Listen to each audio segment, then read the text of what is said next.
Hi, welcome to Bedtime Movie Recap. Today we're going to recap an action-adventure movie called Hercules, so get yourself comfortable and enjoy. The film opened on a stormy night. The son of the god Zeus and human Alcmene was born. His mother named him Hercules, which meant glory of Hera, to appease the goddess herself. Hera saw the boy's birth as an insult and planned to have him killed. Two serpents emerged from the eyes of a Hera statue and slither their way to the child.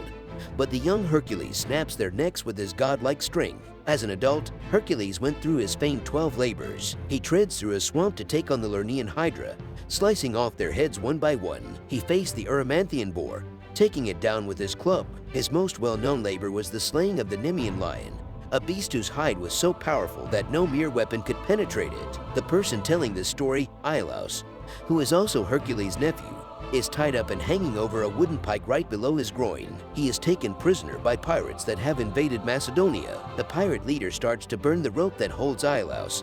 Not believing a word of his story, the leader fails to see Hercules standing behind him, wearing the skin of the Nemean lion on his head and boasting that he killed the beast with his bare hands, or so they say. Hercules charges forward with his comrades, the seer Amphiarus, Autolycus, Atalanta, and Tydeus, and takes out all the pirates and pushes Iolaus to safety before he falls onto the pike. Hercules finishes off the leader with one powerful swing of his club. Hercules and his allies go to a tavern to eat and drink.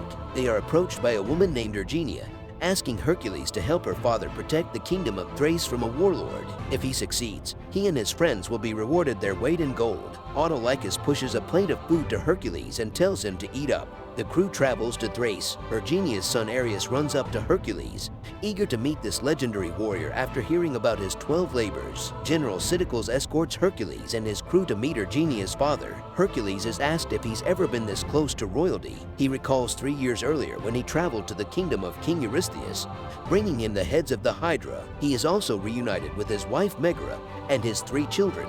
Hercules then experiences a vision of his family screaming and the walls covered in blood. Hercules is brought before Lord Codes, Ergenia's father. He requests Hercules' help in fighting off an army led by the dreaded warlord Zeus. He takes a look at Atalanta and says this mission holds no place for a woman, though she proves him wrong immediately by shooting 2 arrows at the helmets of 2 soldiers, throwing it out of their hands. It is said that his soldiers are centaurs that laid waste to Codes' forces. Hercules agrees to train Codes' soldiers in combat. It starts with the men holding their shields up for protection, but they are easily knocked down when Tydeus charges at them. At night, Ares wanders around when he hears a snarling noise. He looks in the darkness to see Tydeus, who lunges at him, but the boy runs away. He is found by Hercules, who tells Ares that he and his friends found Tydeus as a child in Thebes after a war overtook his home. And to this day, Tydeus does not speak a word. Hercules brings Ares back to his mother, who is in the hospice tending to the wounded and sickly. As a gift, Hercules gives Ares the tooth of the Nemean lion, which excites the boy. Hercules leads the soldiers to the Bessi heartland. Iolaus tries to join the soldiers, but Hercules refuses to let him fight. The area has already been ravaged, with countless bodies sprawled everywhere, including young children, and the heads of men mounted on spikes for display. The soldiers come across several fresh bodies, which turn out to be savages that set up a trap for them. The soldiers line up with their shields up, and Hercules breaks off the head of one of Atalanta's arrows. One of the savages charges toward Hercules, and he punches the savage so hard that he flies backwards, with the arrowhead lodged in his skull. The Thracians take on the savages, while Hercules and his crew fight back, leaving Iolaus and Codes to be guarded. Atalanta wields her bladed bow while firing arrows without even having to look behind her. Tydeus charges like mad at the savages while Autolycus uses his weapons against them also. When it looks like the savages are overpowering them,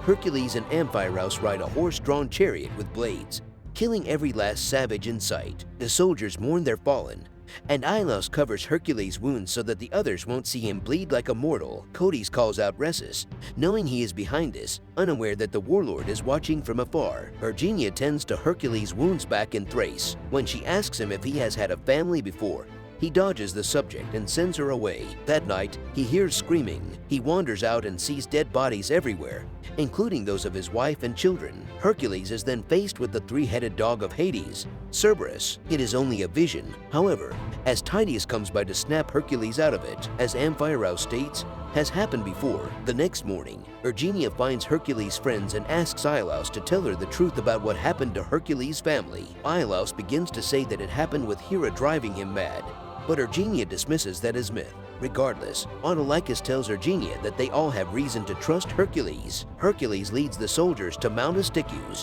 where they see what appear to be centaurs in the distance. They run toward the Thracians, but they turn out to be simply men riding horses. Rhesus makes his presence known to the soldiers, though Hercules is not the least bit intimidated by him.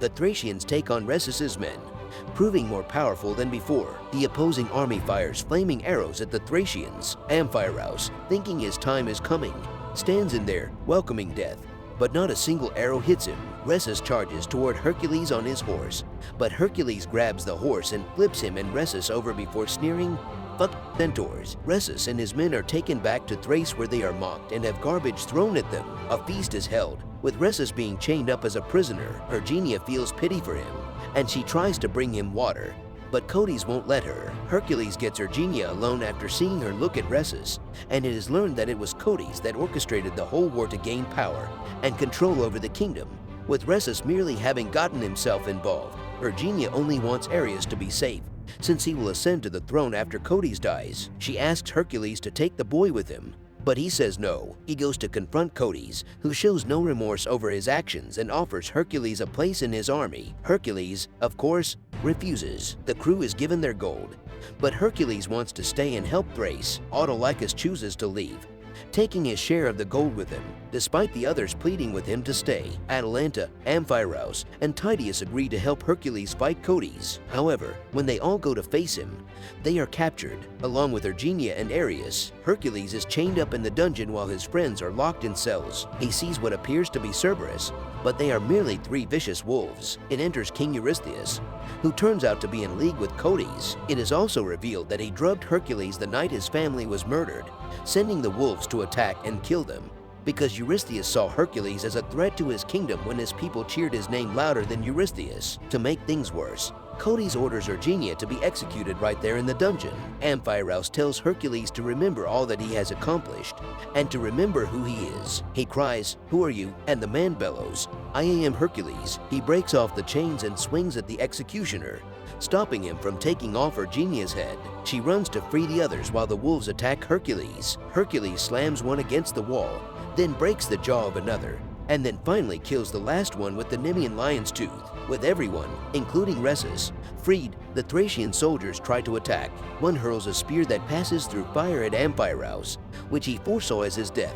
He stands there, ready to accept his fate, when Hercules grabs the spear and throws it back at the soldier. Hercules then goes after Eurystheus, who tries to weasel his way out of it by saying Codes corrupted him. He begs for forgiveness, but Hercules grabs Eurystheus's dagger and impales him with it. Cytocles then appears and grabs Hercules with his whip, but Iolaus impales him from behind, now ready to join the fight. A final battle comes outside the palace, where Codes stands before his soldiers. They bring out Ares, threatening to kill him if Hercules doesn't surrender. A soldier holds a knife at the boy's neck, but the man is killed by a knife thrown by Autolycus, who has decided to return for his friends. The Thracians fight Hercules and his crew, while Ares runs back to his mother. Tydeus is struck by an arrow, but he doesn't let that stop him as he slays every soldier in his path. Hercules retrieves him, where Tydeus merely utters Hercules' name before dying. The crew spills oil and fire to block the Thracians, and Hercules begins to push the statue of Hera from its base. Codes begins shouting at Hercules, calling him a coward and saying his family deserved to die. Hercules finally manages to break the statue from its base, causing it to come crashing down, crushing some soldiers while the head rolls and smashes into Codes, throwing him over the edge of a cliff. The surviving soldiers lay down their weapons and bow before Hercules, chanting his name. The rest of his crew stands behind him. Amphiarus delivers the closing lines by saying that he prefers this tale of Hercules to the myth. He says that you don't need to be a demigod to be a hero, but you just have to believe you can be a hero. He adds, "But what do I know? I'm supposed to be dead." Thanks for watching Bedtime Recaps. Don't forget to subscribe to watch more movies. Good night.